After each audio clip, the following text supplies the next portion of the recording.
Korea's ancient kingdoms didn't emerge overnight. Their roots reach far deeper, back to Paleolithic hunters shaping stone tools and Neolithic communities carving ritual pits in the earth. You may have clicked for the full history of Korea, but stay as we uncover how these early traces form the groundwork for Gojoseon and later the powerful kingdoms of Goguryeo, Baekje, and Silla. In this documentary, we'll chart the long arc from prehistoric settlements to the rise of complex societies, revealing how clan rituals transformed into royal ceremonies, how bronze daggers signaled the rise of regional elites, and how scattered local confederations evolved into centralized monarchies. We'll follow the political struggles, cultural innovations, and shifting alliances that shaped the Korean peninsula for thousands of years. But before we begin, if you're excited to explore this long journey through Korea's ancient past, be sure to subscribe and tell us in the comments which era of Korean history fascinates you the most. Where scattered cores and flakes mark human hands working stone long before metal or writing. Layers there push activity back towards 700,000 BCE, into a cold world where people followed herds and seasons. River terraces offered water, fish, and raw material. Caves and rock shelters gave windbreaks and storage. Early toolkits looked simple: choppers, scrapers, and hand axes. But over time, knappers thinned edges, standardized shapes, and matched tools to tasks. Hearthstains and clustered debris suggest recurring camps rather than random stops, the rhythm of hunter-gatherers who knew their routes and their rivers.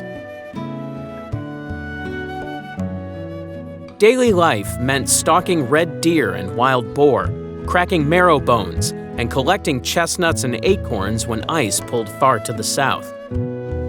People learned the peninsula's timing: salmon runs, waterfowl rest points, the thaw that opened foraging grounds.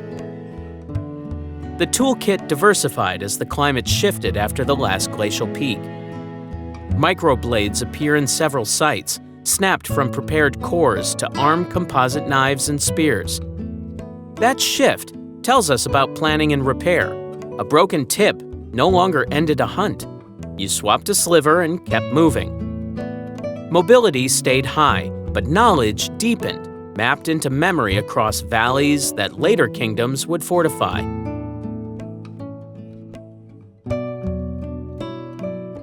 By the early Holocene, we enter the Neolithic. Along western and southern coasts, potters shaped vessels with corded impressions. Gelman comb-pattern pottery, useful for boiling shellfish, storing nuts, and fermenting plant foods. Some of these pots predate the Egyptian pyramids, an age marker that forces a wider view of innovation. The pottery varies by bay and river mouth, hinting at communities that shared ideas while keeping local styles. Shell middens grow like low hills, full of oyster and clam, animal bones, and sherds, a ledger of diet and habit. Sedentary hamlets appear near estuaries and inland lakes. Post holes and hearth circles show round or semi-subterranean houses that held warmth and protected stored food. People sowed hardy millet first, then added barley, while still hunting and gathering. Polished stone adzes cut trees for frames and paddles. Net sinkers point to routine fishing. Spindle whorls suggest plant fibers turned into cord. Burial practices become more deliberate. Graves with grave goods, pendants, pottery, shaped stones, mark ties to ancestors and group identity forged around place, work, and shared rites. Around 1500 BCE, bronze enters as status and ritual, not everyday utility. Slender Korean-style daggers appear in burials and ceremonial caches, their forms echoing networks that stretched across Northeast Asia. Casting requires fuel, molds, and specialized labor, which concentrates power. Megalithic dolmens spread across the peninsula, lifting dozens of tons of stone to mark tombs and sacred ground. The scale signals organized crews, seasonal gatherings, and leaders who could mobilize them. Regional centers begin to surface, coordinating fields, storage, and defense. Tribal confederations take shape, setting patterns of alliance and rivalry. Within that landscape, the story of Donggun takes hold, placing the origin of a first kingdom at 2333 BCE. As myth, it links mountains, animals, and rule in one lineage, a frame for identity and legitimacy that later states would cite. The peninsula sat on routes between Siberia and coastal East Asia, and genetic studies reflect that mix in ancient remains. Long before chronicles, people moved, married, and traded ideas along these corridors. Clan networks, ritual gatherings, and a taste for technical tweaks, new edges, new clays, new alloys, carried forward. Those habits would guide how fields were counted, graves aligned, and authority claimed when walls and titles finally arrived. Gojoseon steps into view as the first Korean kingdom, rising out of clustered tribes that traded, farmed, and buried their dead under stone mounds. Its core sat in the northwest, where the peninsula meets southern Manchuria, along river routes that fed grain fields and linked upland forts. A ruling house, ranked nobles, and regional chiefs emerged around fortified centers. Storage pits, bronze workshops, and boundary ditches marked a shift from seasonal movement to territory, taxation, and command. You can trace the change in how people arrange settlements: ramparts on ridges, wooden palisades, and watch points that guarded valley roads and river mouths. The Donggun account mattered less as a miracle story and more as a political charter. By anchoring authority in a founder tied to heaven and earth, early rulers could claim that their power had a sacred mandate and local roots. The tale set a shared ancestry that knit scattered communities into a common memory, useful when elites needed unity for levy, law, or war. Kings and nobles would point to ritual sites and seasonal rites as proof of an order older than any rival's claim. In this way, the story functioned like a constitution in legend form, framing who had the right to rule and why the land ought to answer to them. Bronze culture matured from ornaments and axes into true weapon systems. The distinctive Korean-style bronze dagger gained a sharp midrib and tapered blade suitable for combat, not just display.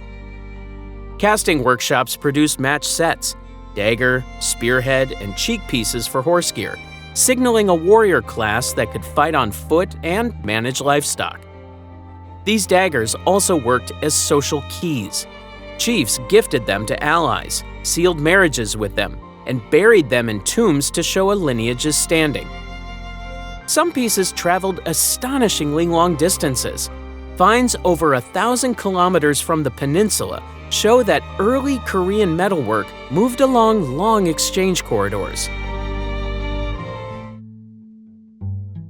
As hierarchy thickened, rulers issued rules that read like statecraft in shorthand. The 8 prohibitions outlined crimes tied to property, violence, and sexual relations, with heavy penalties for theft and assault. Such laws imply courts, enforcers, and fines payable in grain, cloth, or metal. Standard weights, market oversight, and clan obligations all grew around these codes. When agreement failed, officials could seize goods or exile offenders, a sign that collective norms had shifted into formal governance. Gojoseon stood at a crossroads. To the west, the Yan state expanded, pushing forts and traders toward Liaodong, Early Chinese commandery practices, record-keeping, seals, and clerks, brushed against local systems and reshaped incentives along the frontier. Gojoseon traded salt, fish, furs, and metals, but tolls and border skirmishes multiplied as both sides fortified river crossings. Envoys, hostages, and intermarriages kept channels open, yet each treaty sat on a powder keg of competing claims. Stress fractured the elite. Regional nobles amassed their own retainers, bronze stockpiles, and grain stores, then resisted palace levies. Succession disputes invited outside allies, and one intervention led to another. After cycles of conflict, the Han Dynasty dismantled Gojoseon in 108 BCE and installed commanderies that reoriented local power. In the vacuum and at the edges, new polities cohered. Goryeo organized in the north, with a strong horse culture and river trade. Baekje held coastal valleys with fishing and salt works. Dongye managed upland farms and seasonal markets. A fun detail from later records credits a king named Baekje with bringing weaving, farming methods, and laws, though his historicity remains debated. These regional powers now held the threads that would twist into the Proto-Three Kingdoms. We pick up at 108 BCE, when Han armies dismantled the last court of Gojoseon and carved the peninsula's northwest into 4 military administrative zones. They named them Leilang, Lintun, Zhenfan, and Xuantu. Leilang, seated near today's Pyongyang, quickly became the anchor. Officials posted from the Han heartland brought seals, law codes, census rolls, and a bureaucratic routine that ran from village registers to market inspections.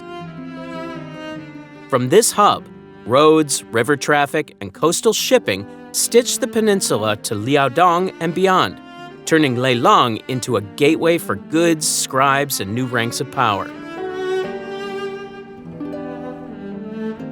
The Commanderies carried iron tools in quantity, and with them, the techniques to smelt, forge, and standardize. Iron plowshares cut new fields. Iron knives, adzes, and chisels supported carpentry and craft workshops. The Chinese writing system entered with wooden tablets and ink, enabling contracts, tax notes, and tomb inscriptions. Administrative models, county units, household registration, and legal penalties took hold in pockets around Leilang and radiated through trade. Merchants moved salt, lacquerware, silk, and grain. Bronzes and mirrors crossed hands with local elites who used them to stage authority at banquets and burials. Outside Han checkpoints, groups in the north and east watched, borrowed, and sometimes pushed back. Raiding and counter-raiding marked frontiers where Han patrol roads ended. Some chiefs adopted calendar rights or seal-bearing titles to negotiate with Leilang markets, while others hardened local customs and fortified hilltops. This mix of selective borrowing and guarded autonomy sharpened regional identities. River valleys grew into nodes linked by kin alliances, oath rituals, and granaries, the building blocks of statehood. Out of this landscape rose proto-kingdoms. Goguryeo formed the Yemek-speaking groups in the rugged north, binding mobile fighters under a ruling house that led seasonal campaigns and managed tributary villages. To the south, early Baekje coalesced into migrant clans with ties to the Han commandery world and maritime routes along the Yellow Sea. In the southeast, Saro, later Silla, grew from a league of settlements around Gyeongju, where ritual mounds and iron workshops marked rising status groups. Across the southwest and south lay the confederacies of Mahan, Jinhan, and Byeonhan, loose clusters of polities that met for trade and collective defense while competing for prestige and resources. Byonhan stood out for iron. Bog iron collection and bloomery furnaces produced billets, sickles, spearheads, and swords in volume. From ports along the south coast, iron moved across the Korea Strait to western Japan, feeding local warfare and elite gift exchange there. The traffic ran both ways, bringing shells, beads, and sometimes immigrants with metallurgical know-how. Closer to home, chiefs who controlled furnaces and coastal depots tightened their grip, forming retinues of armored followers and redistributing tools to farmers in exchange for labor and allegiance. Warfare, embassies, and markets intensified social layers. Burial goods distinguished commoners from emerging aristocrats. Fortified settlements signaled command over labor. Ritual calendars synchronized planting, levy collection, and military musters. Writ from Leilong influenced contract making and dispute settlement even beyond its borders, while scribal practices helped elites record lineages and claims. The stage was set for durable kingdoms with codified ranks, standing forces, and new capitals. A mind-blowing find from Leilong drives home the reach of these networks. Roman glassware and Mediterranean beads in elite tombs, items that traveled along steppe corridors and maritime Silk Road links to arrive on Korea's shores. And for a human detail, tomb murals from the same commandery show people in colorful patterned clothing playing games and socializing, a glimpse of everyday life in a frontier society where local tastes and foreign fashions met and mingled. The loose leagues of tribes began to harden into states. Local elites who once ruled valleys and ridges drew power into capitals, set tax rules, and wrote down ranks. By the 1st to 4th centuries, 3 centers pulled the map into shape.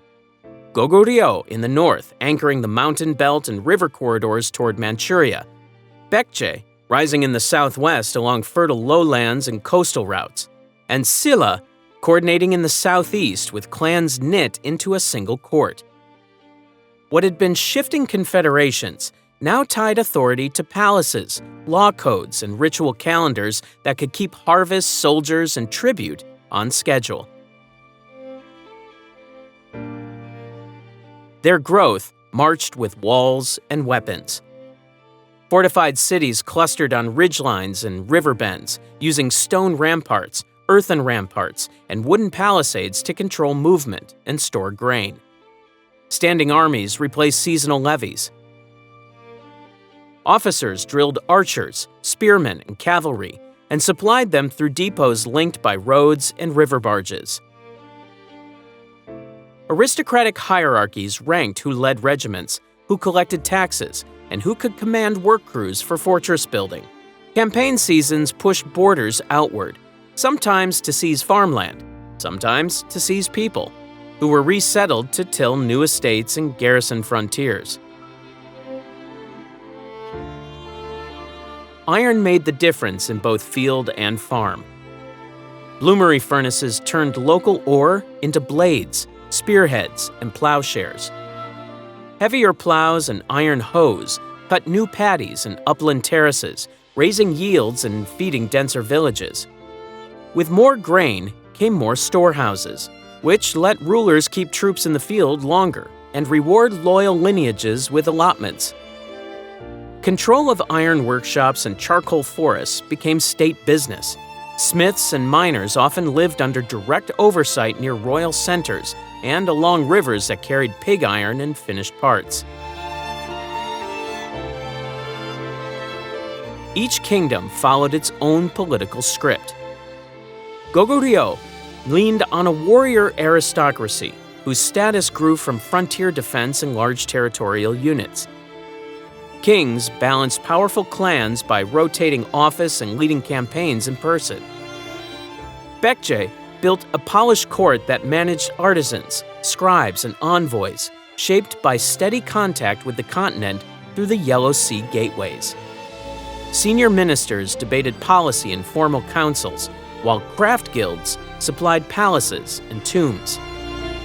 Silla fixed rank into the bone rank system, a hereditary scale that set who could marry whom, wear certain fabrics, hold specific titles, and even how high a house roof could rise. The rigidity curbed civil strife and clarified succession, giving the throne a stable bench of eligible nobles. None among them stood alone. Envoys went north to steppe riders for horses and alliances, and west and east to Chinese courts for recognition, trade licenses, and specialists. Tribute missions brought calendars, law models, and coinage standards, and returned with silk, books, and siege know-how. Treaties could turn quickly. Today's ally became tomorrow's raider if a river crossing or trade node changed hands.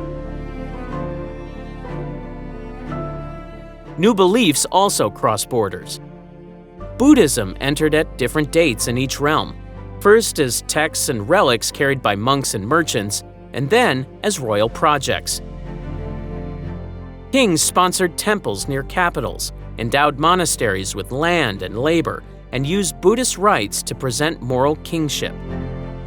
Monastic schools spread literacy among elites who copied sutras and compiled records, tying sacred merit to state service.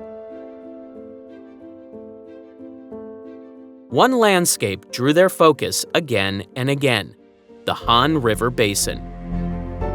Whoever held its crossings linked inland routes to the Western Sea, controlled fertile deltas, and could pressure rival capitals.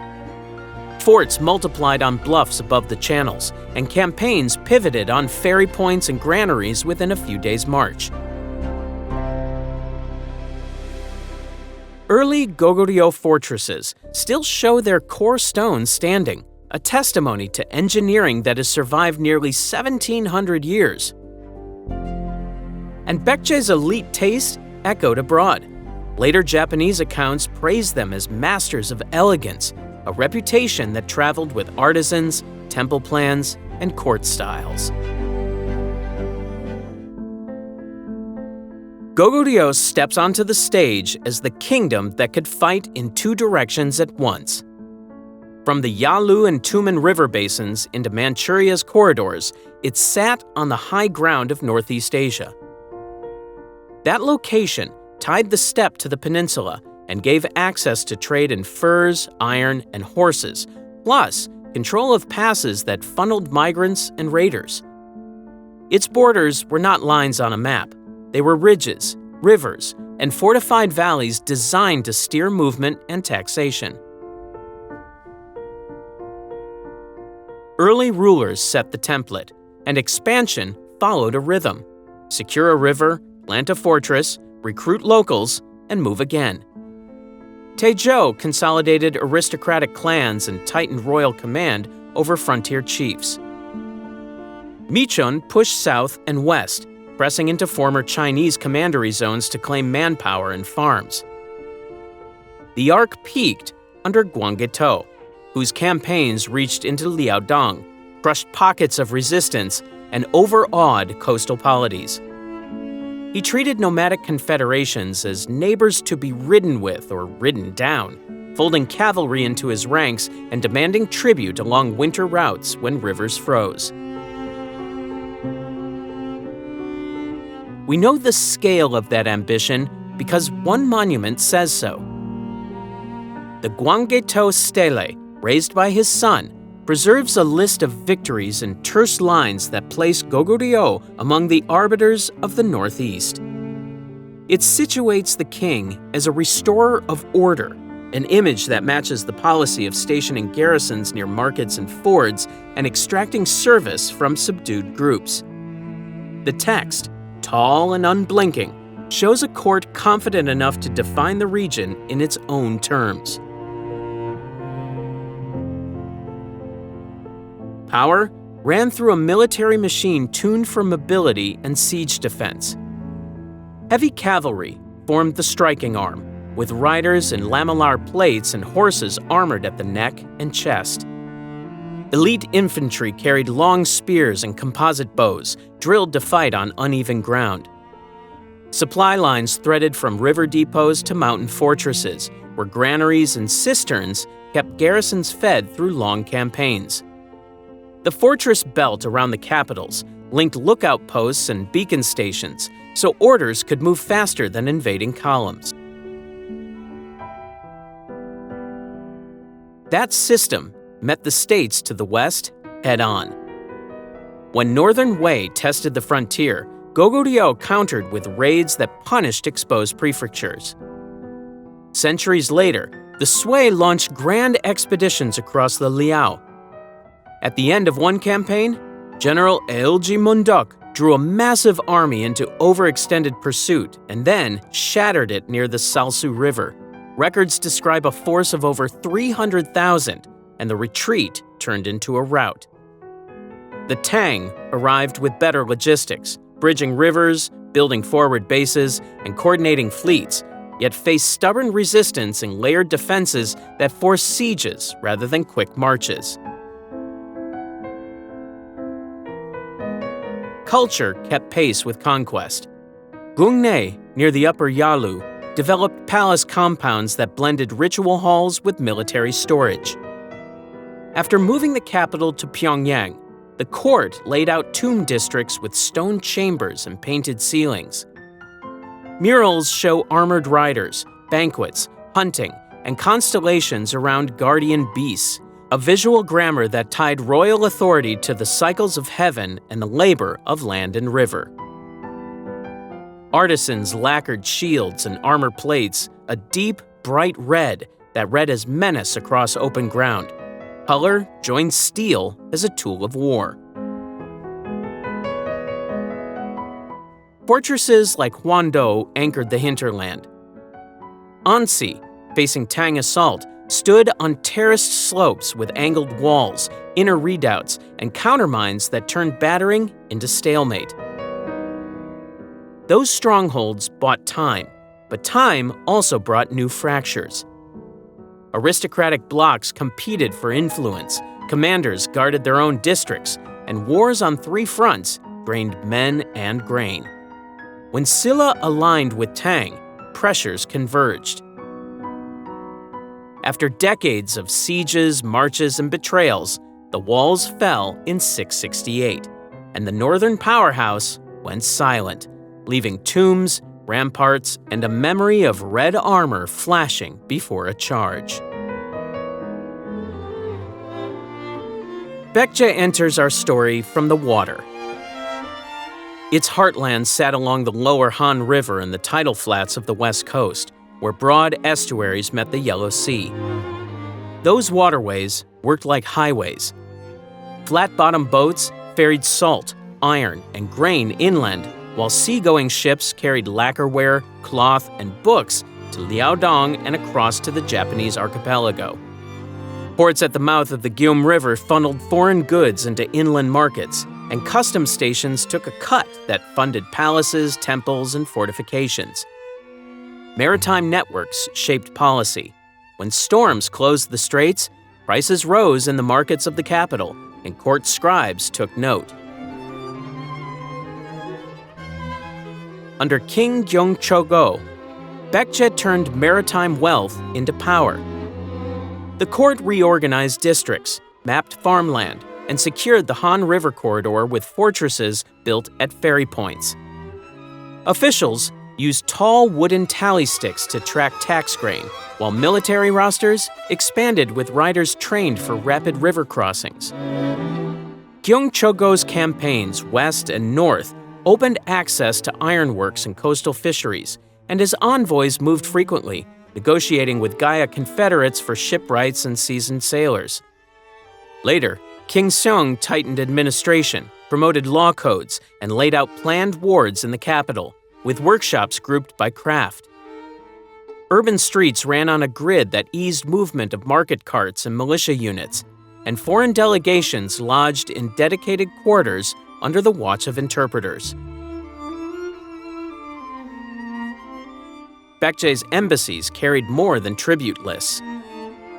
Monks and scholars transported Buddhist texts, commentaries on ritual, and manuals on calendar making to the Yamato court. Artisans sketched temple layouts that balanced courtyards, cloisters, and pagodas in a compact plan suited to Japan's plains. Scribes taught brush techniques and orthography, while doctors shared materia medica compiled from Chinese classics and local practice. Court music and dance traveled the same route, with set pieces marked for drums, flutes, and zithers. These exchanges seeded new institutions, from monastic schools to royal ritual offices, and set stylistic standards that Japanese patrons adopted and localized. Inside Baekje, craft defined prestige. Gilt bronze casters mastered alloy ratios and mercury gilding to achieve warm, even tones on crowns, diadems, and Buddhist images with slender faces and flowing drapery. Temple builders lay foundations with granite footings keyed into soil layers to drain monsoon water. Stonemasons refined pagoda courses so precisely that modern laser checks find deviations under a millimeter on 6th century towers.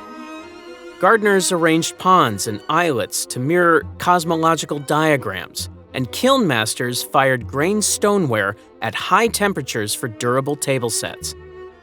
In elite compounds, imported parrots and peacocks called from aviaries, small proof of long-distance links to Southeast Asia. Learning anchored taste and policy. The court supported academies where youth studied classics, law, astronomy, and practical math for surveying. Instructors annotated texts with glosses that fit Baekje's speech, and bureaucrats compiled local administrative handbooks that blended Chinese models with riverine realities. Monks debated doctrines in lecture halls attached to temples, while physicians compiled case records that tracked seasonal fevers along the coast. Calendrical specialists calculated eclipses and advised on auspicious dates for launches and embassies.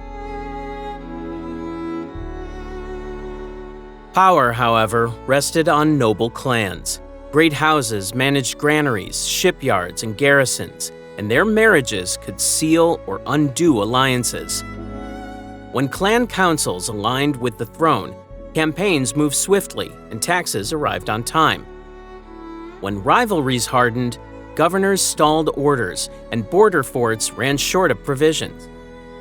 To counter that, kings rotated posts and demanded hostages from ambitious houses, a policy that worked until war forced rapid choices. Abroad, Baekje balanced neighbors. It courted Gaya for iron and ship timber, exchanged envoys and artisans with Yamato, and at times sought understandings with northern states to pressure Goguryeo. The Han River Basin remained the prize, and skirmishes with Silla and Goguryeo rarely paused.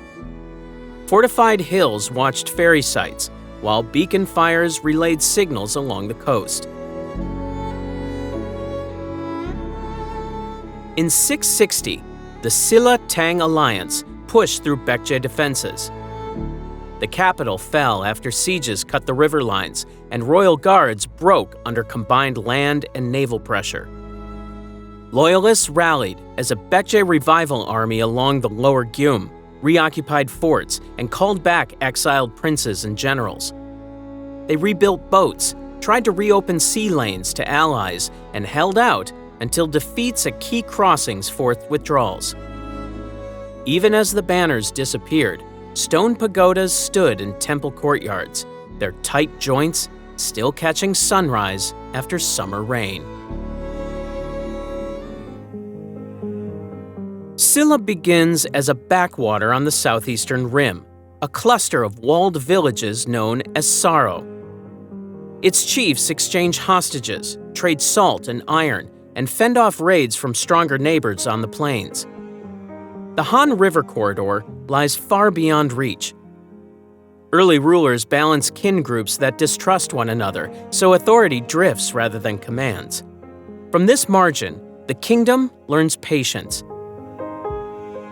It grows by stitching hill valleys together with road links, oath-taking, and shared rites at sacred sites, creating habits of cooperation before it claims the right to rule. Reform follows consolidation. Kings tighten the royal court and reorganize administration into ranks that answer to the palace, not to local clans. Tribute moves on a calendar. Labor corvées get counted, and military units receive permanent captains. Fortified towns guard river mouths and passes, turning geography into policy. The palace standardizes titles and distributes seals to officials, a practical way to convert prestige into paperwork.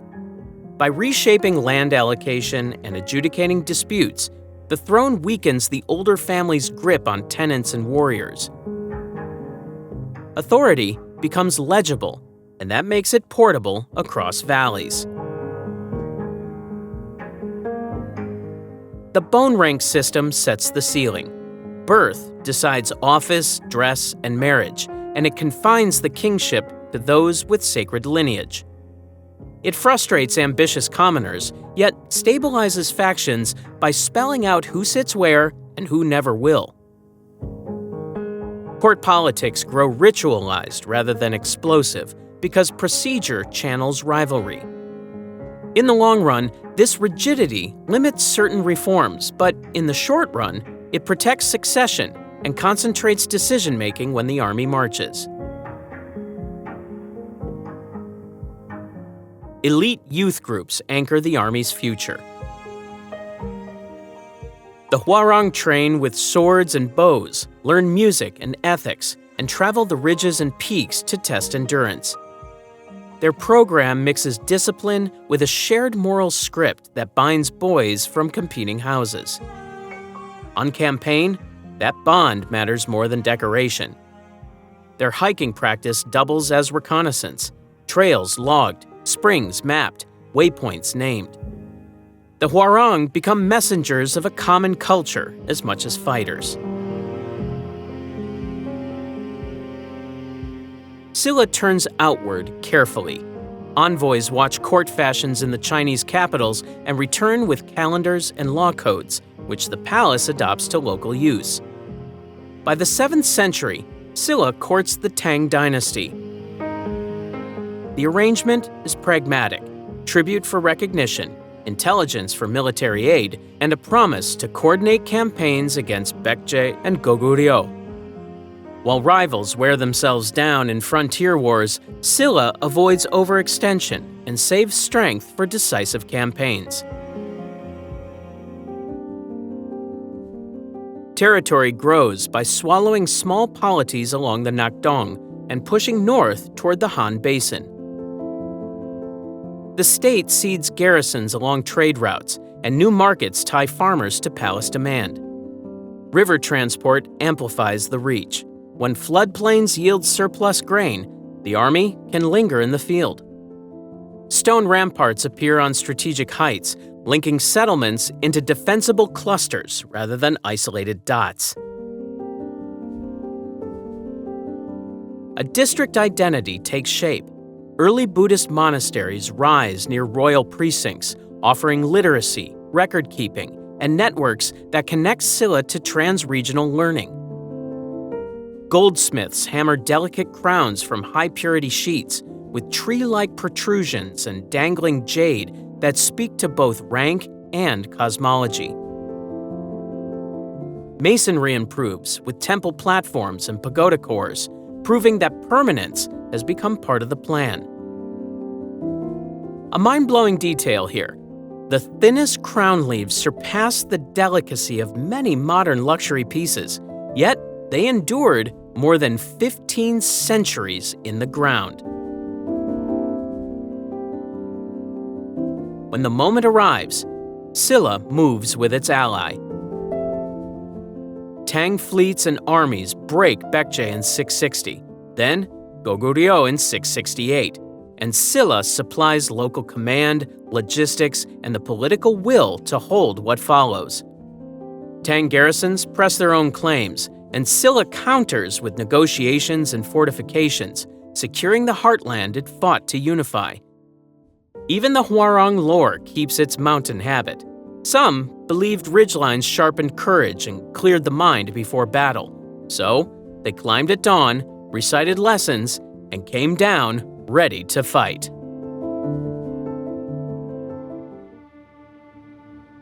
Silla stood on the peninsula with new borders after the fall of Baekje and Goguryeo, and for the first time, a Korean court claimed rule over almost all the lands south of the Taedong. Tang forces had marched with Silla, but victory brought a new task, turning a wartime alliance into a workable peace. Garrisons and administrators from the continent stayed behind, and Silla used time, roads, and negotiation to turn them out. Envoys traveled in both directions, offering tribute while quietly rebuilding fortifications and reorganizing provinces. When talks stalled, Silla pushed back with local forces, reclaimed key valleys, and secured its coastline, setting terms that left Tang influence at the border and Silla's sovereignty inside it. With the political frame in place, the court invested in institutions that reached into every village. Buddhism received state backing not as a private faith, but as a public tool for order and merit. Monasteries managed granaries, copied texts, hosted legal ceremonies, and ran clinics. Monks advised rulers on ethics and ritual calendars. Pilgrimage routes were mapped, bell casting improved, and sutra recitation became part of sericulture rites and irrigation festivals. The religion touched daily chores and elite debates at the same time, tying a diverse population to a common rhythm. Architecture made the point in stone and timber. Bulguksa Temple used terraces, paired pagodas, and elevated causeways to stage a journey from the mundane to the sacred. Stone bridges crossed ponds laid out as miniature seas, and bracket systems distributed weight so roofs could hover over open spaces. Nearby, Sokguram Grotto framed a seated Buddha with concentric rings of bodhisattvas and guardians. Its dome rests on an interlocking stone system calibrated for compression and airflow. Modern engineers still model its load paths to understand how the chamber breathes through seasonal changes without cracking. A stable bureaucracy followed. The bone rank system set social limits, but schools widened technical skills. Palace academies taught law, medicine, and calendrics alongside the classics. Examinations screened clerks on brushwork, statute memorization, and math useful for tax rolls and land surveys. Provincial schools taught the same curriculum at a smaller scale, then sent records to the capital for audits. With reliable scribes and surveyors, the court could move grain, rotate corvée labor, and keep roads usable after summer rains. Ports and embassies kept the kingdom outward looking. Ships sailed to Tang ports with pine resin, ginseng, and ceramics, and returned with new kiln designs, ink recipes, and astronomical tables. Craftsmen adjusted glazes to achieve dense celadon greens and experimented with kiln stacking to save fuel. Poets picked up regulated verse forms and adapted them to local rhythms. Envoys from the islands stopped in Gyeongju, traded lacquer and blades, and carried back Silla ritual music and temple plans. Some monks stayed abroad long enough to teach and debate in major monasteries. A few gained reputations strong enough to draw students from distant prefectures. Stability strained over time. Aristocratic houses fought over office and ferry tolls. Peasants protested taxes and compulsory work on flood walls. Port politics slowed appointments, and local garrisons grew loyal to regional patrons. Bandit suppression campaigns grew longer each year, and provincial warehouses reported shortfalls. When revolt leaders seized towns and rallied farmers, the map began to split. A southern regime claimed the Baekje legacy, while in the northwest, another banner invoked Goguryeo memory. From that point, Silla's center faced rivals on two fronts and a countryside no longer willing to wait for orders. When Silla struggled to hold its fragile unity in the south, the old spirit of Goguryeo didn't vanish, it shifted north. Among forests, river basins, and steppe corridors, scattered Goguryeo communities regrouped, carrying their military traditions, clan networks, and frontier knowledge with them. Out of this northern landscape, a new kingdom began to form. Joseon gathered the scattered people of the former Goguryeo and nearby Tungusic groups into a state that could survive on the shoulders of a frontier. He carved it into the forests and river basins of Manchuria and the northern Korean peninsula, where roads had to cross permafrost-laced soils and fleets had to work around ice-choked coasts. From there, Balhae shared borders and sea lanes with Tang China, watched Silla to the south, and sent ships toward the Japanese archipelago. Geography gave it reach, and reach made it matter. Balhae called its ruler king and staffed his court with ministries that tracked grain, horses, land, and rank. The frame recalled Tang blueprints, codes, examinations, and regional prefectures, but the spirit drew from Goguryeo legacies of military discipline, clan alliances, and mountain fortifications. Noble lineages tied frontier commanders to the throne, while provincial governors balanced steppe routes and river markets. Law and ceremony elevated the monarchy, yet the state still moved with the flexibility of a border power used to winter shortages and distant campaigns. Its capitals showed that blend in brick and timber. Sangyang, also known as Upper Capital, spread across a gridded plan with broad avenues, walled precincts, and a palace terrace raised for sunlight in short northern days. Builders layered foundations with stone and packed earth to resist frost heave. Drainage channels guided snowmelt away from halls, while storage pits protected grain from rodents and freeze-thaw cycles. Satellite capitals managed the eastern coast, the Amur Basin, and inland corridors, keeping court authority mobile when the frontier shifted. Art followed these lines as well. Court workshops cast bronze mirrors with steppe motifs beside refined Chinese patterns. Ceramics ranged from robust, sandy wares suited to long-distance caravans to polished pieces for banquets that echoed Goguryeo murals in their animal curves and bold lines. Clothing mixed fur trim, felt hats, and embroidered silk panels, an outfit built for snow and ceremony. Horse gear, bows, and quivers received careful ornament because mounted elites carried culture along with power. Under King Mun, the government hardened its administrative bones. Tax registers expanded, postal relays gained regular stops, and envoys traveled with clearer protocols. Mun's court opened more lanes to trade, sea routes to the Japanese islands, river pathways towards the Amur, and caravan tracks down to Tang cities.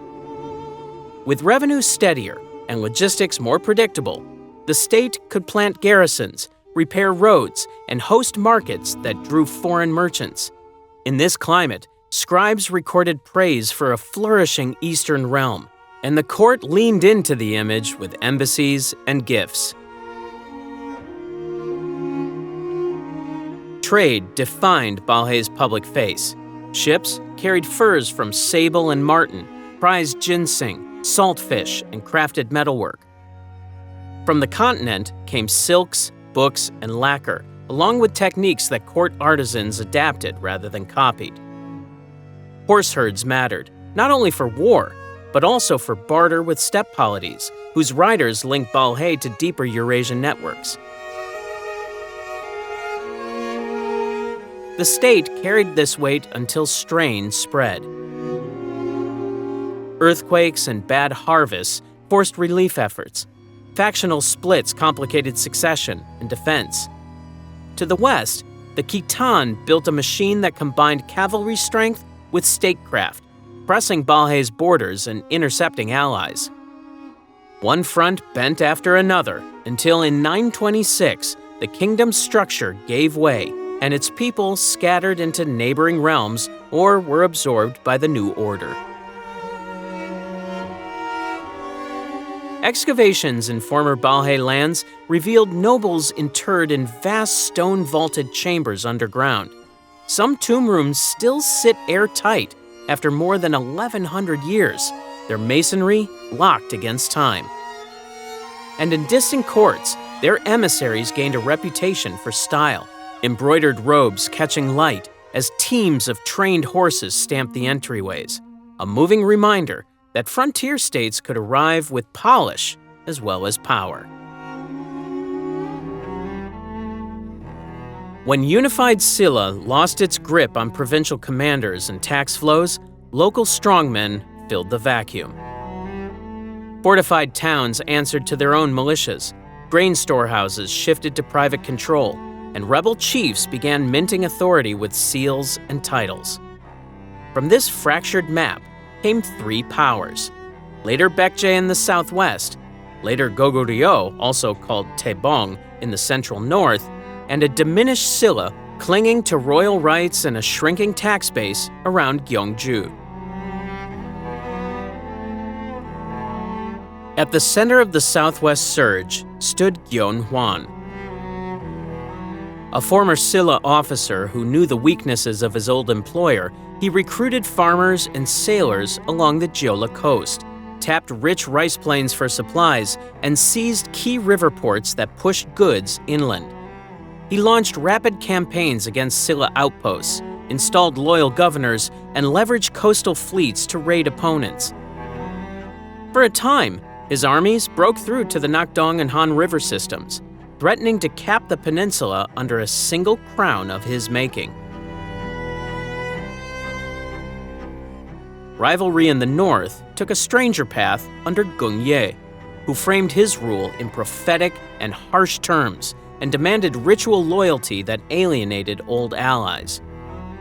He moved his capital, punished dissent, and wrapped the court in fearful ceremony. Yet, his regime also drew traders along the Imjin and Han corridors and pulled mountain fortresses into a single chain of defense.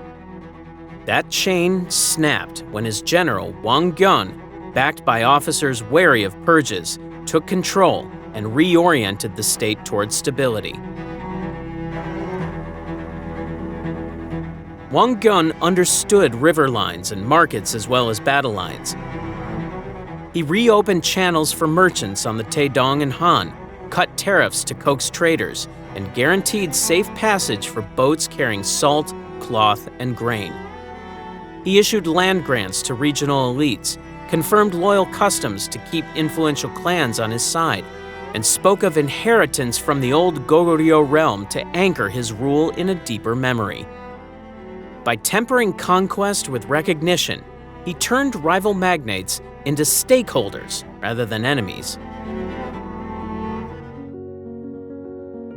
Silla, now surrounded, bargained for a time while losing prefectures one after another.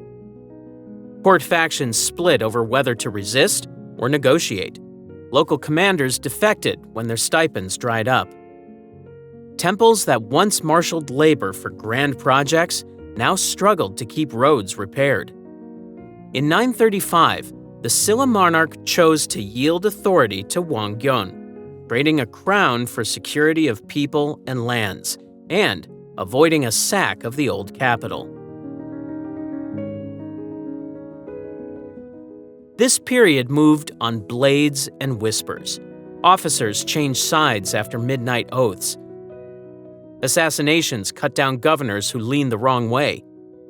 Alliances formed at banquets, then dissolved with the next campaign season.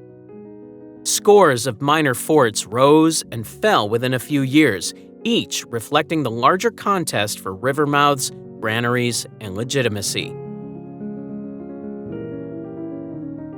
Wangyung's marriages tied him to influential houses from the northeast to the southwest, binding ports, valleys, and hill forts into family networks. These links blunted Gyeonghwan's reach, as local lords wary of later Baekje's pressure found a safer bargain in Wangyung's recognition of their status. When Gyeonghwan's own household fractured, his coalition thinned further. In 936, Wangyung fielded coordinated armies that met the weakened later Baekje forces and broke them.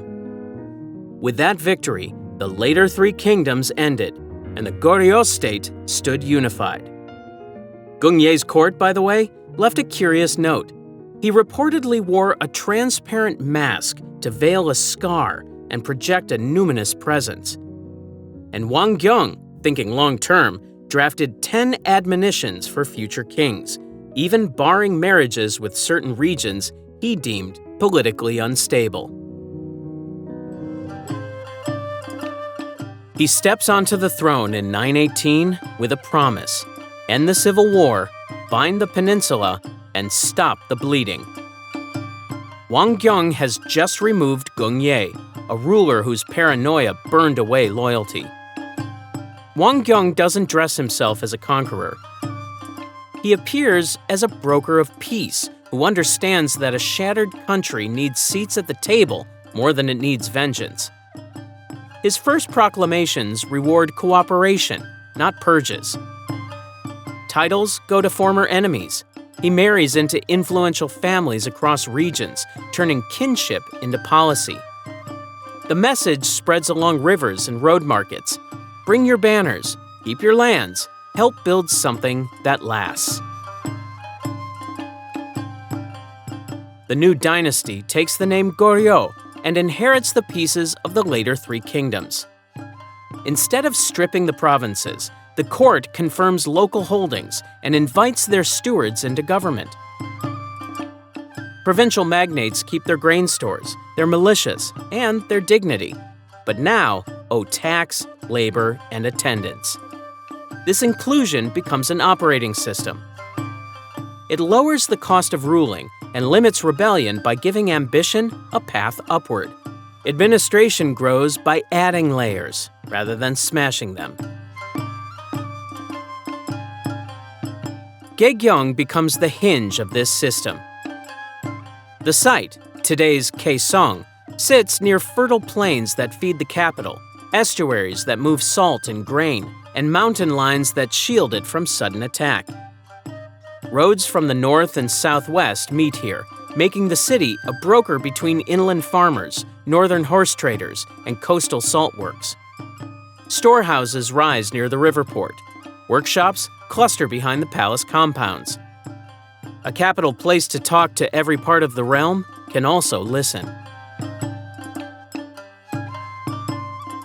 At court, the state turns to Confucian learning to staff offices and standardize orders.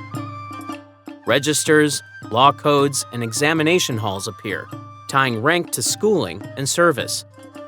Yet the spiritual center remains Buddhist. Monasteries manage estates, sponsor granaries, and copy sutras that circulate through the countryside. Temples anchor festivals and relief during lean years. The dual track works. Confucian procedures run the day. Buddhist institutions knit society and legitimize rule. The dynasty names itself after Goguryeo on purpose. Chronicles promote a line that reaches back to northern fortresses and cavalry raids, claiming to revive a legacy rather than invent a new one.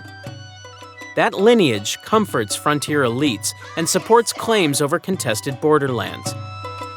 It also shapes symbols, the banners, the court rituals, and the stories told to delegates from abroad. society settles into ranks that harden over time. Aristocratic houses, later called yangban, accumulate land, exam degrees, and marriage alliances. Their salons set taste in poetry and ethics. Regional commanders still matter. They control fort garrisons and can move men quickly when the court calls. Merchants and artisans grow alongside the capital, supplying lacquerware, celadon workshops, and court wardrobes. Mobility exists, but gatekeeping grows firmer as estates expand. Culture blooms early. Court music evolves with imported instruments and local scales. Kilns experiment with glazes that will become famed in later reigns. Scribes compile histories and ritual manuals. Temple builders refine bracket systems and hall layouts that balance weight and space, leaving precincts that double as schools and granaries. Beyond the borders, diplomacy runs constant. Envoys cross to Song China for books, craftsmen, and recognition, while watchtowers face the Khitan Liao. Tribute missions and trade caravans share the same roads as spies. Calendars, coin molds, and fort plans travel both ways, and so do warnings. Negotiation now sets the frame for the wars that will come. One more note from Wang Gyung's era. Engineers raised tidal embankments along low coasts to reclaim fields from the sea, an early push against saltwater that widens the tax base. And about the man himself, stories say his meetings ended feuds because rivals left convinced they had chosen him first. The invasions began in 1231 and kept returning like seasons, each wave bringing burned fields, empty villages, and new demands. Goryeo faced cavalry it could not outrun, and siege tactics it could not match in the open. Warfare, flight, and diplomacy blended into a single survival strategy. Generals mapped routes through valleys to avoid raids. Local officials hid tax registers to keep the state alive, and monasteries doubled as granaries and infirmaries. The scale of loss set a grim baseline for the next quarter century. The court's answer was movement. The king, his council, and the central bureaucracy relocated to Ganghwa Island, a tidal fortress shielded by mudflats and fortified walls. The channel waters turned fast riders into stranded targets, and Mongol commanders learned that their siege engines could not cross shifting sandbars. On Ganghwa, the court minted coins, issued edicts, and kept the law codes circulating. Envoys came and went by boat, and the royal archives traveled with them, wrapped against the salt air. Away from the island, resistance hardened in stone.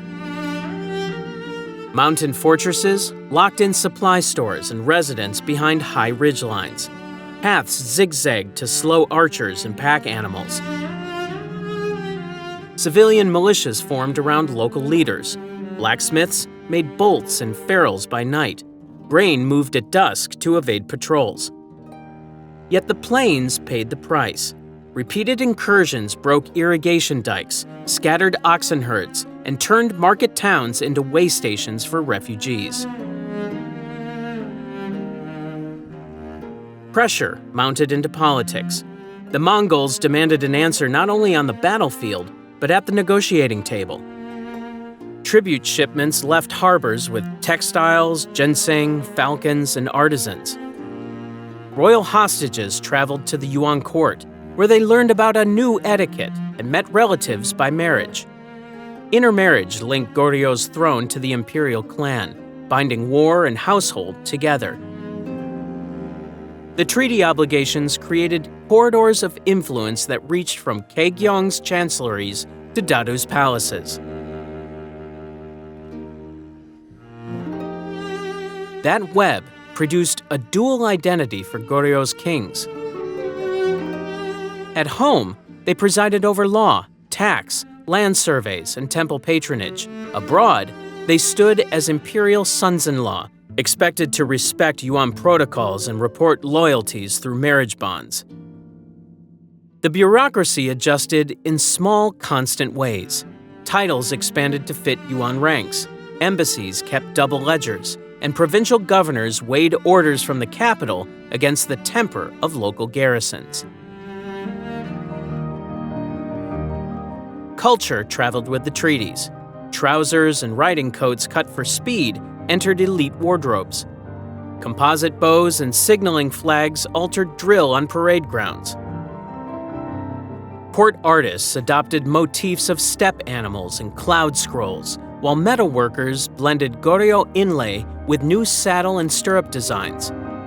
Kitchens added dairy products and dried meats to official banquets, and horse care manuals circulated among estates.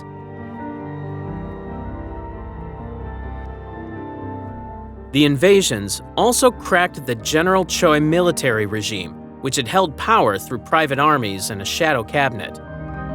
Supply failures, factional rifts, and the strain of defending two fronts, external war and internal legitimacy, pulled the system apart. When its command chains frayed, the court reclaimed ministries piece by piece, ending a generation-spanning dictatorship and reopening space for civil officials. Later, with the Yuan court weakening, King Gongmin moved. He purged pro-Yuan factions, seized estate lands carved out under occupation, and rebuilt border defenses. Artisans returned to royal projects, and the capital resumed direct control over provincial posts. Trade lanes shifted away from tribute routes and back toward local markets. Amid war and rule by treaty, Goryeo craftsmen pushed technology forward. The world's oldest surviving metal print book comes from this era, proof that printing workshops kept refining type, inks, and page layout even under foreign pressure. And among the elite, Mongol horses became such a craze that some households reportedly bred tiny mounts for indoor riding drills, a short-lived fad that says as much about status as it does about training. The torch passes in 1392, when Yi Seonggye, a frontier general with keen political instincts, turns against a faltering Goryeo court.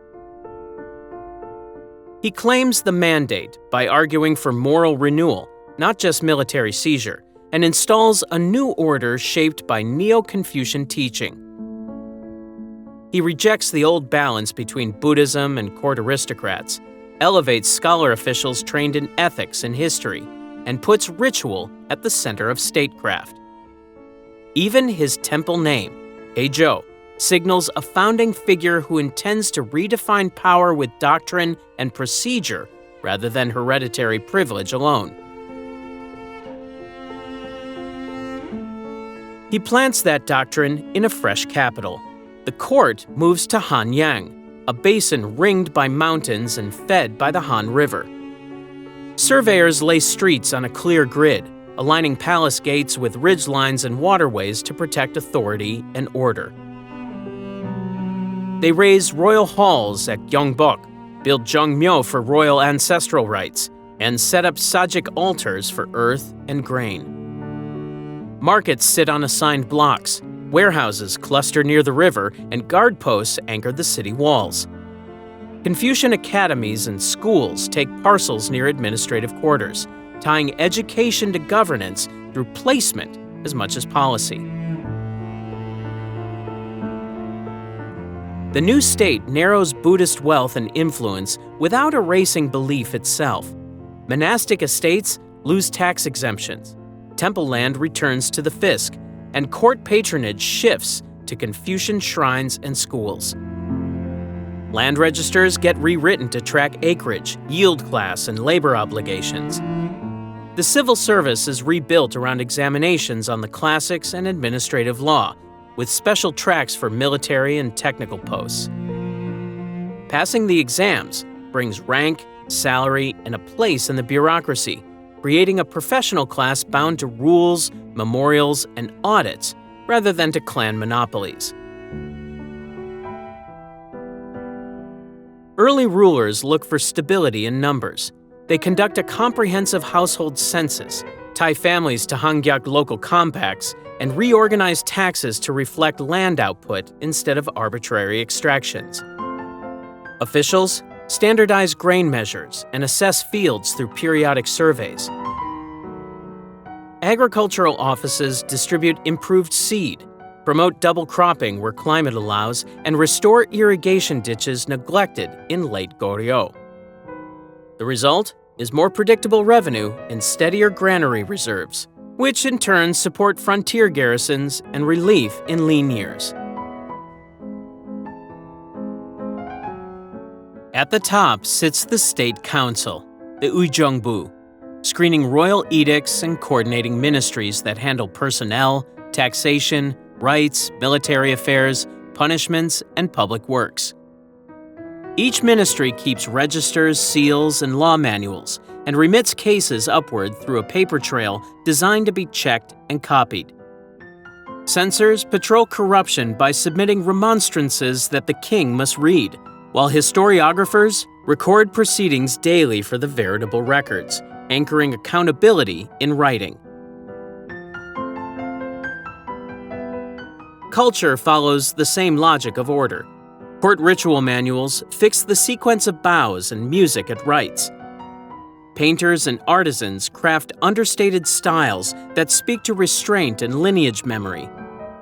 The state backs calendars, water clocks, and bronze instruments for altars, while scholars compile dynastic histories to tie present law to past precedent. Astronomers plot the sky so carefully that one star map logs more than 1,400 bodies, a density far beyond many European charts of the period. Beyond the walls, Joseon aligns with Ming China, adopting its calendar, embassy forms, and scholarly vocabulary while trading paper, ginseng, and ceramics for texts and prestige goods. On the northern frontier, officials juggle trade, fortification, and raids in dealing with Jurchen groups. Inside, scholar officials split into factions over ritual precedents, foreign policy, and appointment ethics, turning debate into a force that can steer or stall policy. And at court, sumptuary rules reach wardrobes, color bands mark rank, and flamboyant sleeves draw a ban for distracting moral focus, a small decree that shows how governance extended to daily habits. The camera moves from a quiet study to a busy court because the 15th and 16th centuries in Joseon open like a workshop that never sleeps. Stable Confucian governance held the frame, and inside it, the state scaled up inquiry, copied and standardized laws, built schools in the provinces, and drilled students for the civil examinations. Philosophy met paperwork in daily practice. Memorials, land registers, village compacts, and legal codes turned ideals into routines. The result was a golden age that tied scholarship to administration and pushed learning into fields as different as astronomy and farming. At the center stands King Sejong. He strengthened the granary system to buffer bad harvests, mapped the land to secure tax bases, reorganized border defenses, and funded scholars with salaries and time. He reworked the penal code with attention to evidence and procedure, and he supported music reform to standardize pitches used in court rituals. Under his watch, the court invested in weather, time, sound, and language as tools of rule. Hangul followed. Drafted between 1443 and 1446, it linked shapes to the mouth's position and made syllables stack into clear blocks.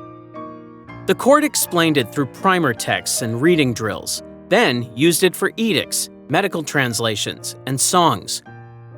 Court women, local clerks, and lay readers picked it up for letters, household ledgers, and village notices because it required fewer years of schooling than classical texts.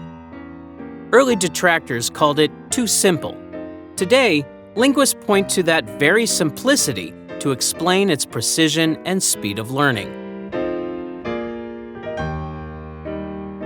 The Hall of Worthies gave the state a research arm.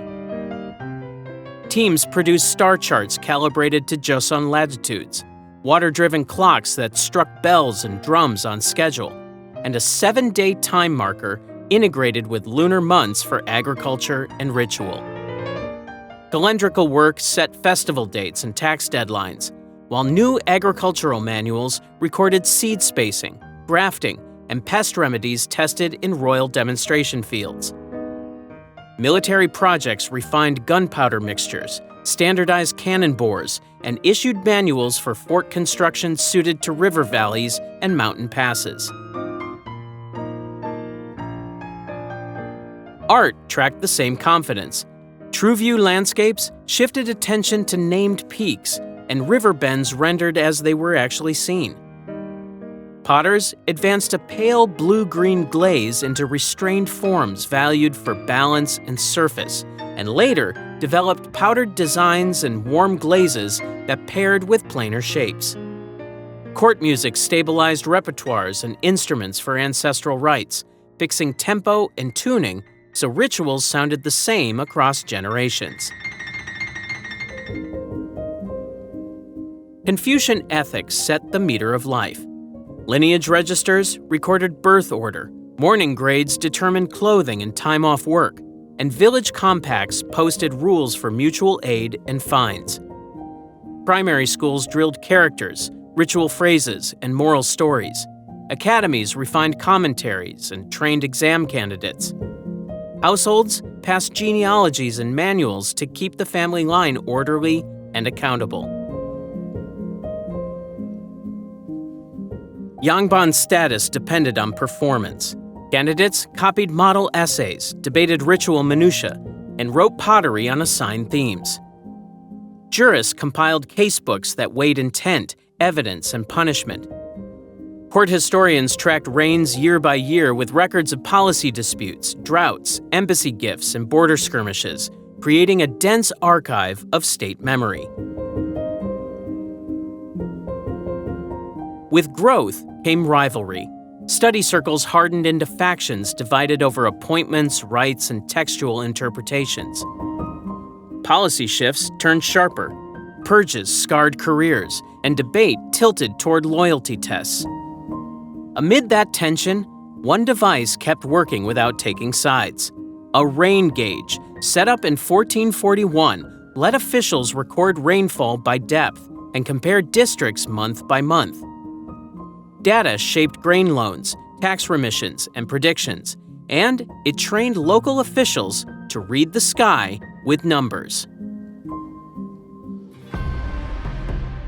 The late 1500s slammed into Joseon like a tidal shift. In 1592, Toyotomi Hideyoshi launched an invasion across the straits with an armada and veteran armies drilled by years of civil war in Japan. They landed fast, seized ports, and moved along road networks that led straight to the heartland. For East Asia, this was the largest pre-modern amphibious operation, and it unfolded with stunning speed. Joseon's defenses, designed for border policing and internal order, buckled before coordinated field battles and massed arquebus fire. Court ministers argued, commands stalled, and provincial garrisons broke as confusion spread from post to post. Yet the collapse did not end the fight. Local militias, called Uibyong, formed around village headmen, Confucian scholars, monks, and artisans who knew the hills, ferries, and granaries better than any map. They ambushed supply lines, blocked passes, and reclaimed towns abandoned by regular forces. Monastic leaders raised Buddhist monk armies that trained on temple grounds and marched with staffs, blades, and early muskets. In the chaos, school courtyards became mustering fields, rice barns turned into arsenals, and ferrymen became scouts. Civilians who had never seen a battlefield learned to set palisades and relay signals with drums and fires. At sea, a different story took shape. Admiral Yi Sun-sin reorganized scattered flotillas, drilled crews to reload and maneuver under fire, and used coastal geography as a weapon. He fixed broken hulls, standardized signals, and prepared formations that turned narrow straits into killing zones. His fleets cut Japanese transport routes, isolating garrisons that depended on steady shipments of powder, rations, and reinforcements. The turtle ship, covered with iron-studded decking carrying cannons at multiple angles, pressed into enemy lines where oars and wind gave Joseon precise control in confined waters. Securing the sea denied Japan the one advantage it needed most: uninterrupted logistics.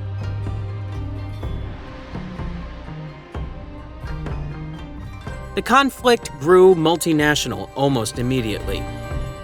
Ming China sent commanders, troops, gun crews, sappers, and grain to support Joseon, while Japanese forces pushed and withdrew with each reversal at sea or in siege. Battlefields shifted from Busan and the Nakdong crossings to Pyongyang and back south again. Some cities changed hands more than once, leaving neighborhoods gutted, bridges burned, and harvests trampled. Supply problems plagued every side. Ox teams failed on muddy roads, river fords clogged with wagons, and winter made camp diseases as deadly as blades. When the fighting finally ebbed, the toll ran deep. Population losses left villages half empty. Temples, archives, and craft workshops vanished in fires. Fields went fallow, irrigation ditches silted, tax registers no longer matched the people who survived. Households pawned goods and seed grain, and the court struggled to rebuild arsenals while keeping granaries open. Debt and Reconstruction shaped the next generation's politics. Then came a new pressure from the north. In 1627, and again in 1636, Manchu forces advanced as the rising Qing power pressed Joseon, which still held ritual loyalty to Ming. Diplomacy tangled with survival. The court delayed. Some elites argued for resistance, and others sought terms. The siege of Namansangsong exposed the limits of policy and fortitude. The royal court, trapped in winter, watched rations thin and negotiations narrowed to surrender demands. The forced submission left a mark that outlasted the season, a blunt lesson in shifting power. Out of those years came reforms. Joseon rebuilt fortresses on mountain spines and river bends, standardized muskets and artillery, improved drill and logistics, and recast foreign policy around caution and tribute. Naval yards refined hull designs, and border commanders mapped supply depots with tighter oversight. Admiral Yi Sun-sin fought 23 straight naval battles without defeat. And among the Mong armies, some shaved bold patterns into their hair before marching, turning prayer halls into training grounds as the country learned painfully how to fight, feed, and survive under pressure. The wars left more than scars. Farmland lay fallow, irrigation channels silted up, and tax registers filled with the names of families who no longer had seed to plant.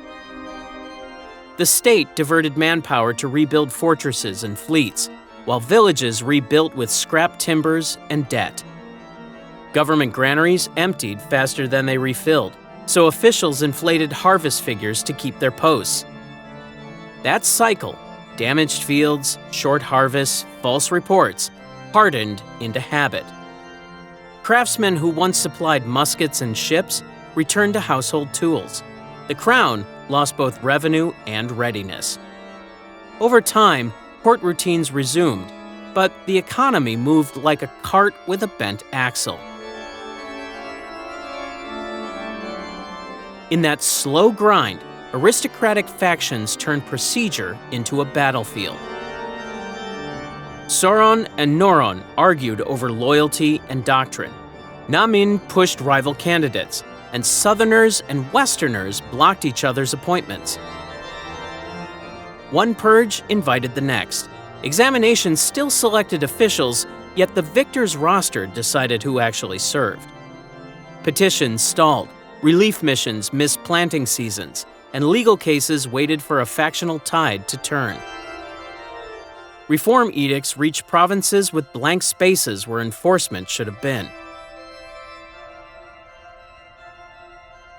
Kings wore the robe, but in-law clans chose the sleeves. Powerful maternal families placed nephews in the finance bureau, brothers in the military, and cousins in the censorate. Royal orders passed through hands that edited, delayed, or redirected them. A diligent monarch could force a decision, yet every audit triggered resistance from households that lived on stipends, rents, and favors. Policy became a family ledger. Meanwhile, more mouths pressed against shrinking fields. Population growth met fixed acreage as estates absorbed small plots through arrears and legal tricks. Tenants paid high shares in rice and cloth, then borrowed grain at steep interest to survive the lean months. Seasonal laborers followed harvests south, leaving some countries short of men for corvée. Grain prices spiked after bad rains, and petitions turned into protests. Peasant bands attacked granary managers who sold relief grain at market rates or hoarded it for allies. Into this, Silhak scholars pushed a different lens. They studied soil types, mapped rivers, and measured yields to argue for practical fixes.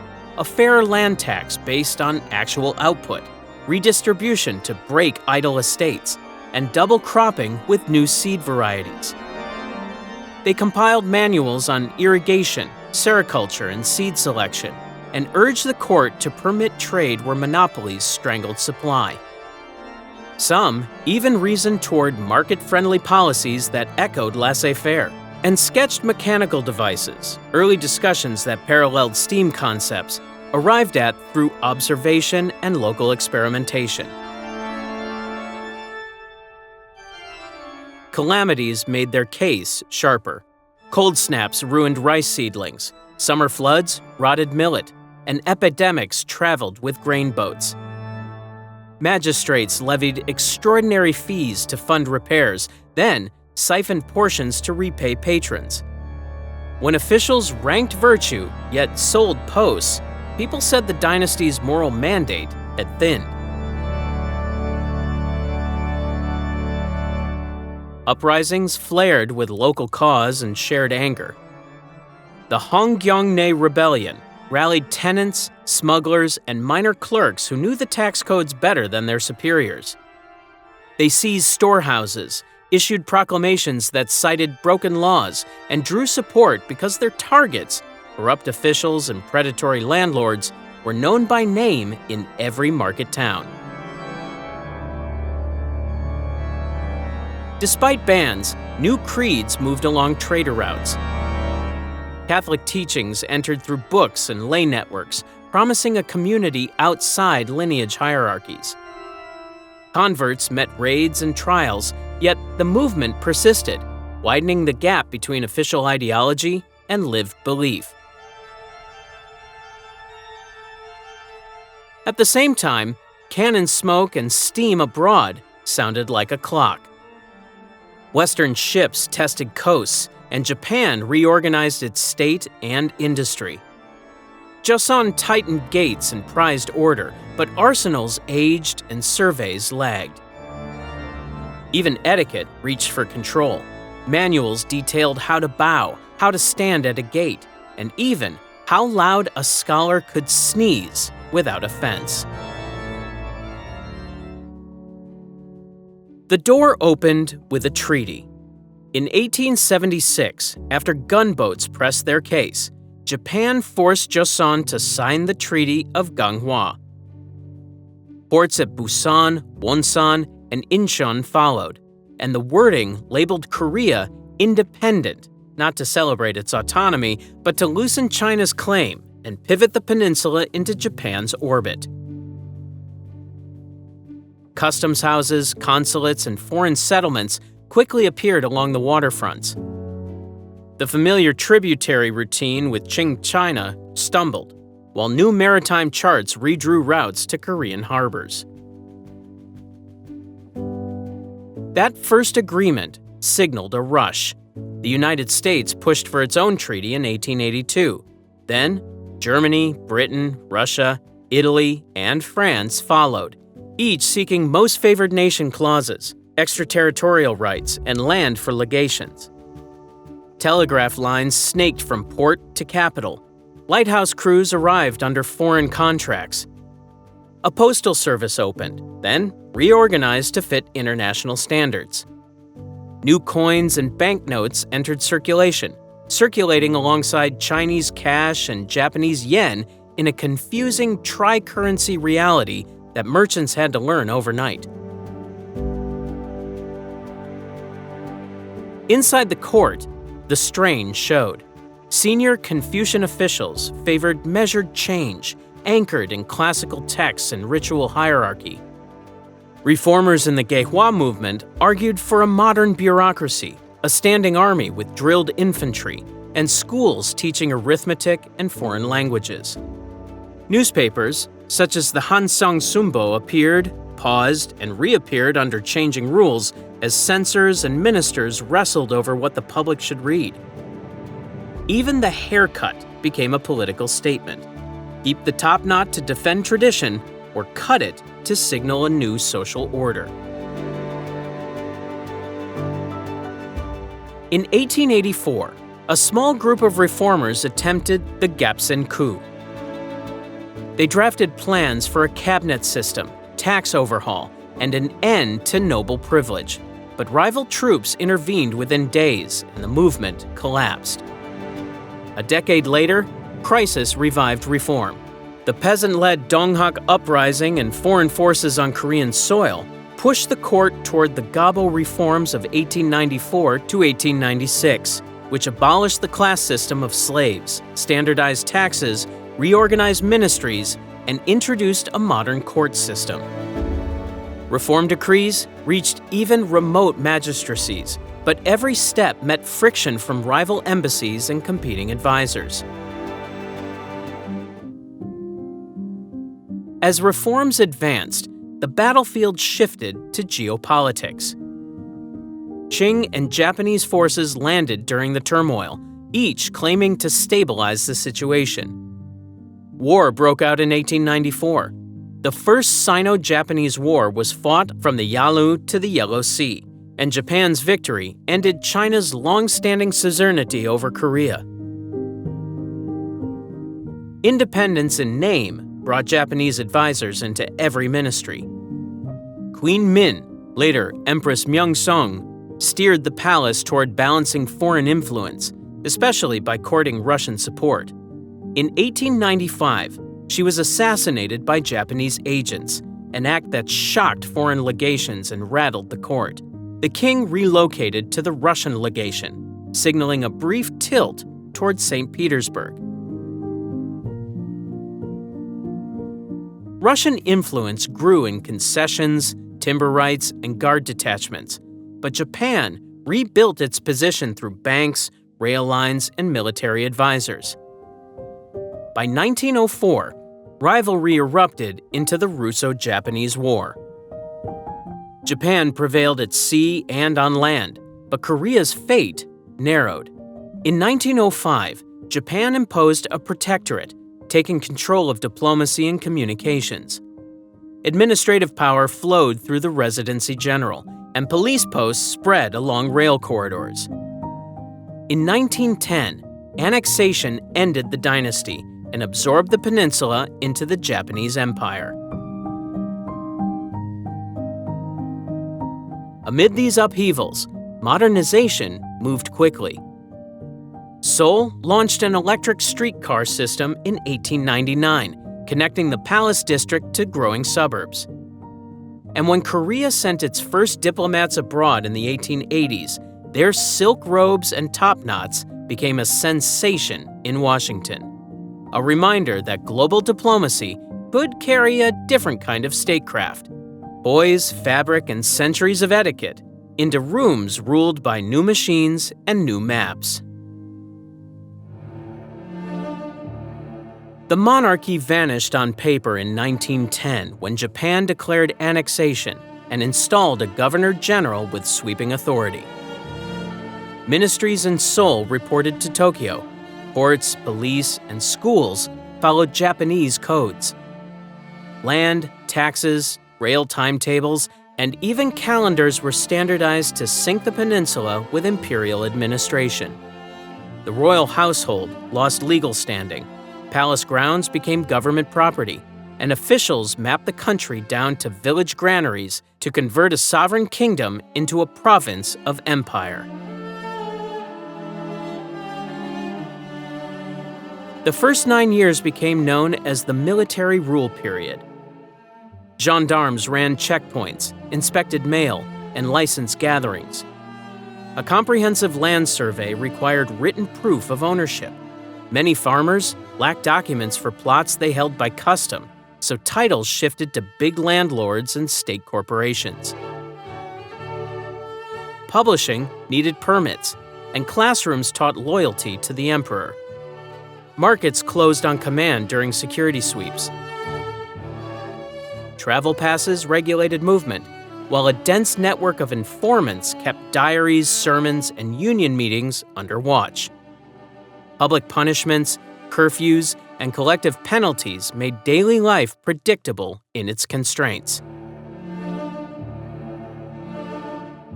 On March 1, 1919, crowds across cities and rural towns read declarations aloud, carried flags, and challenged the regime with coordinated demonstrations. Students, merchants, and clergy joined in, and strikes followed in ports and rail hubs. The response was swift and violent, yet the reach of the protests sent news beyond Korea. Overseas communities printed pamphlets, raised funds, and lobbied consulates, turning a domestic uprising into a global cause that linked activists from Vladivostok to Honolulu. Tokyo then rebranded policy as Cultural Rule. Uniformed patrols eased off in visible ways, and new newspapers appeared under strict guidelines. Yet, assimilation thickened beneath the surface. Censors redlined editorials, schools expanded Japanese language instruction, and museum exhibits reframed local history with imperial narratives. Private academies faced inspections, and student clubs needed sponsors approved by authorities. Permits for theater, lectures, and night classes came with content rules, and early radio broadcasts followed scripts that blended entertainment with loyalty themes. Industrialization accelerated. Railroads connected coal basins to ports, chemical plants rose near rivers, and hydroelectric dams powered smelters and city trams.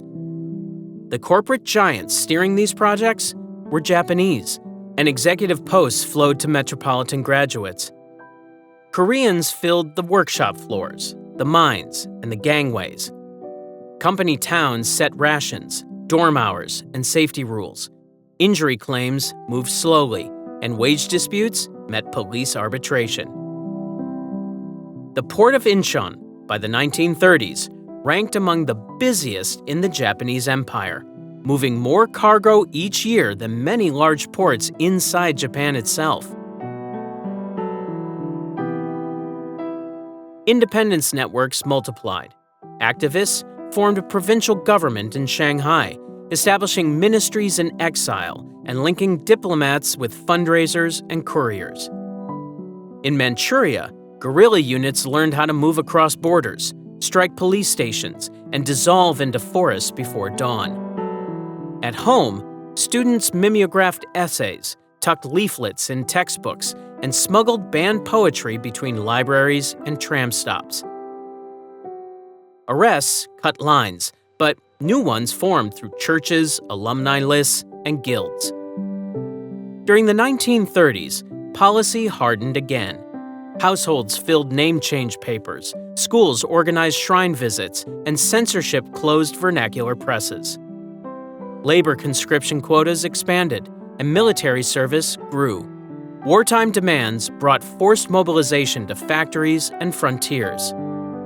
Many were sent to mines, shipyards, and construction brigades. Others wore uniforms. Women were coerced into military-run brothels, a grave abuse with lasting trauma and testimony. Even under censorship, musicians slipped coded refrains into pop and folk tunes, hiding messages in melodies and wordplay.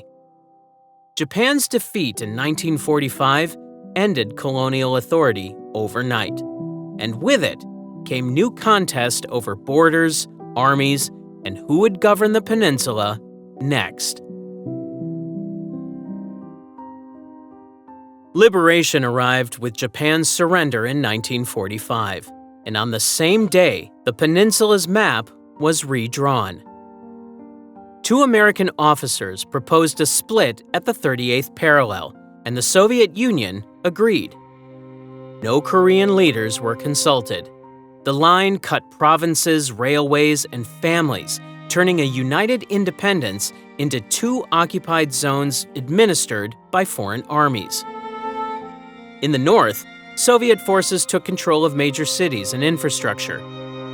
In the south, U.S. military government replaced the colonial bureaucracy, but kept many officials to maintain order, stirring resentment. Two competing states formed quickly. In Pyongyang, Kim Il-sung rose with Soviet backing, consolidating guerrilla veterans and new security organs.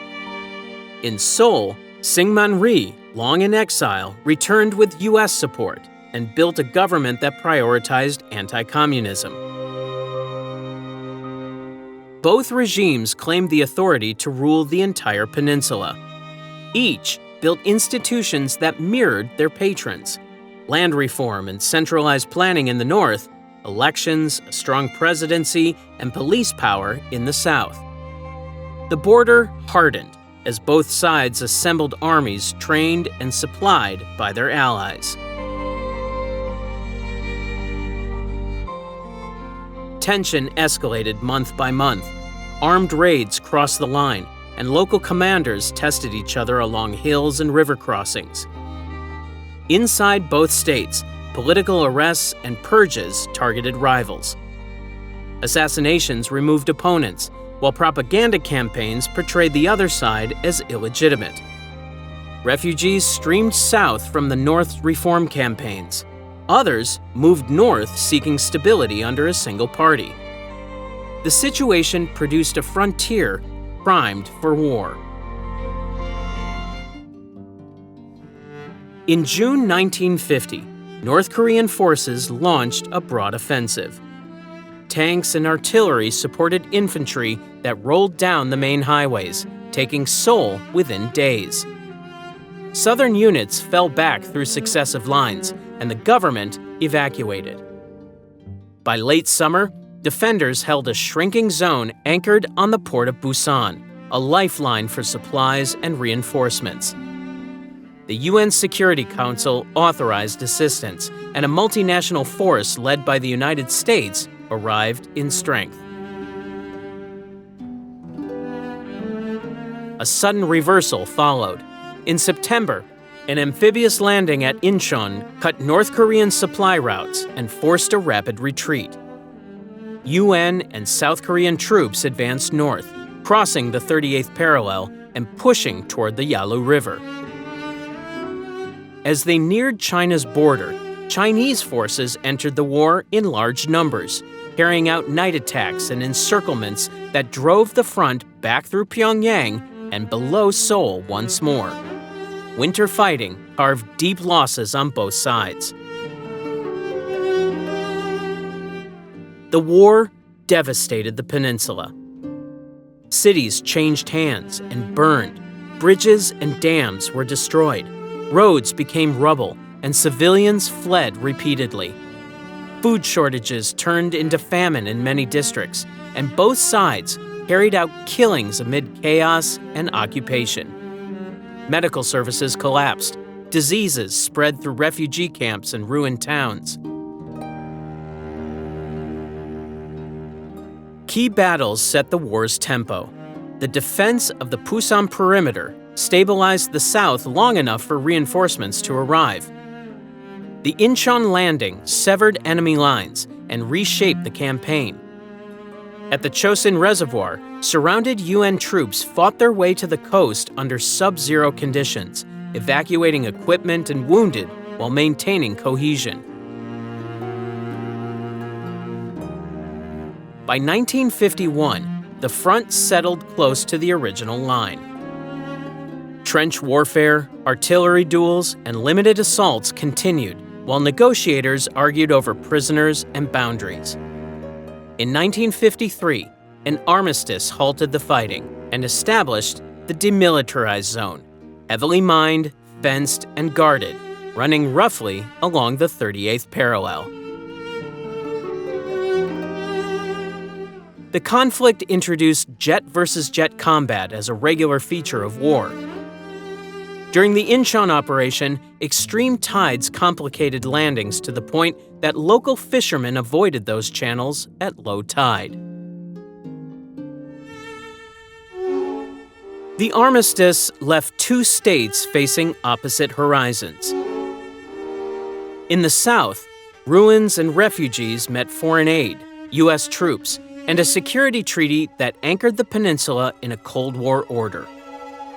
In the north, Kim Il-sung built a centralized command state, fused party, army, and security organs, and sealed borders, promising reconstruction through planning and discipline while sidelining rivals and elevating revolutionary credentials as the core of legitimacy. South Korea's first decades moved fast and hard. Authoritarian leaders pushed land reform, import controls, and state-directed credit into selected industries. Cities swelled as rural workers followed factory whistles, and shantytowns grew near new highways and ports. Students, labor organizers, and church groups protested censorship and corruption, toppling one military ruler and forcing constitutional change.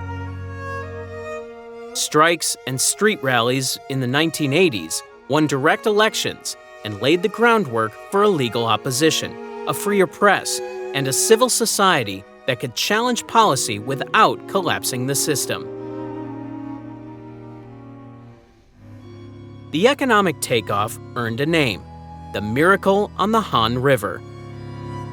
State agencies steered loans to steel, shipbuilding, and petrochemicals, then to automobiles, electronics, and semiconductors. Family-controlled conglomerates scaled quickly under export targets, while vocational schools and universities supplied engineers and technicians. Trade parks and container terminals tied Busan and Incheon to global supply chains. In the 1997 Asian financial crisis, the South accepted an IMF program, restructured banks, and pushed for transparency, which ushered in a second wave of competitiveness in memory chips, displays, and smartphones. North Korea advanced on a different track. Heavy industry dominated plans, with Soviet and East European inputs covering machinery, oil, and expertise. Kim Il-sung consolidated a personalist system into a family dynasty, embedding loyalty rights and revolutionary narratives in schools and workplaces. The Juche line stressed self-reliance, framing external deals as tactical rather than strategic dependence. After the Cold War, Song-gun elevated the military's role in resource allocation and politics, formalizing the army as the state's foremost institution. Cultural life in the South turned to an export engine. Government media policies, private investment, and online platforms pushed K-pop groups onto global charts. Korean films won major festival awards, and dramas built streaming audiences that learned bits of language and style along the way. Esports arenas filled, cosmetics and fashion found overseas markets, and tech brands became household names, strengthening a feedback loop between manufacturing, design, and soft power. The 1990s were the breaking point in the North. The loss of Soviet fuel and credit, floods, and systemic inefficiencies produced a severe food shortage. Smuggling networks expanded along the borders, small markets appeared, and the state turned to missile tests and a nuclear program to deter pressure and secure bargaining space. Talks alternated with sanctions, inter-Korean summits rose and fell with leadership changes, and U.S.-China dynamics shaped the room for compromise more than once.